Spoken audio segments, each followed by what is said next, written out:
બનાસકાંઠા જિલ્લામાં ભાજપના નવું માળખું રચાયા બાદ જિલ્લા ભાજપ બક્ષી મોરચાની પ્રથમ બેઠક ગુજરાત પ્રદેશ બક્ષી પંચ મોરચાના અધ્યક્ષ મયંક નાયકના અધ્યક્ષસ્થાને યોજાઈ હતી, જેમાં આગામી લોકસભાની ચૂંટણીમાં બનાસકાંઠા બેઠક સૌથી વધુ લીડ સાથે જીતવાનો લક્ષ્યાંક રખાયો હતો। ડીસા માર્કેટ યાર્ડ વેપારી એસોસિએશન હોલ ખાતે બનાસકાંઠા જિલ્લા ભાજપ બક્ષી પંચ મોરચાની આ બેઠક યોજવામાં આવી હતી। જિલ્લા ભાજપનું નવું માળખું રચાયા બાદ તાજેતરમાં જ બક્ષી પંચ મોરચામાં નવા હોદ્દેદારો નિમાયા હતા। ત્યારબાદ આજે યોજાયેલી પ્રથમ બેઠકમાં જિલ્લાના તમામ તાલુકા, શહેરો અને મંડળોના બક્ષી પંચ મોરચાના હોદ્દેદારોને બેઠકમાં ઉપસ્થિત રહેવા માટે અપેક્ષિત રખાયા હતા। આ બેઠકમાં બક્ષી પંચ મોરચાના અધ્યક્ષ મયંક નાયક, બનાસકાંઠા જિલ્લા ભાજપ મહામંત્રી કનુભાઈ વ્યાસ, સંજયભાઈ બ્રહ્મભટ્ટ, શ્રેયાંશભાઈ પ્રજાપતિ, પ્રદેશ બક્ષી મોરચાના મંત્રી પીએન માળી, જિલ્લા બક્ષી મોરચાના ઉપપ્રમુખ સંજયભાઈ ગેહલોત, નરસિંહભાઈ દેસાઈ, ડીસા સહિત શહેર ભાજપ પ્રમુખ રમેશભાઈ દેલવાડિયા અને જિલ્લાના પ્રભારી તેમજ બક્ષી મોરચાના હોદ્દેદારો ઉપસ્થિત રહ્યા હતા।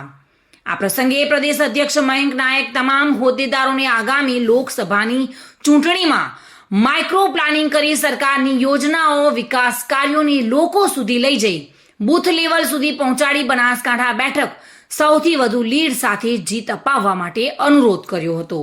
બનાસકાંઠા બક્ષી મોરચા પ્રમુખ શ્રી આજે વિશ્વકર્મા કલ્યાણ યોજના અને અમારી નવજીત હોદ્દેદારોની પ્રથમ કારોબારી બેઠક આજે પવિત્ર ધરતી બટાકા નગરીની અંદર આજે અમારી પ્રથમ બેઠક મળી હતી અને બહુ ઉત્સાહપૂર્વક અમારા પ્રદેશના અધ્યક્ષ શ્રી મયંકભાઈ નાયક સાહેબ અને આખા જિલ્લાના બક્ષી પંચના તમામના ટોળના આગેવાનોએ બહુ ઉત્સાહ હોઈને આજે અમારી બક્ષી પંચની સુંદર બેઠક વ્યવસ્થા થઈ અને જિલ્લાની ટીમ સમગ્ર અને બહુ ડીસાવાસીઓએ આયોજન કર્યું, એ બદલ ડીસા શહેરનો પણ ખૂબ ખૂબ આભાર માનું છું।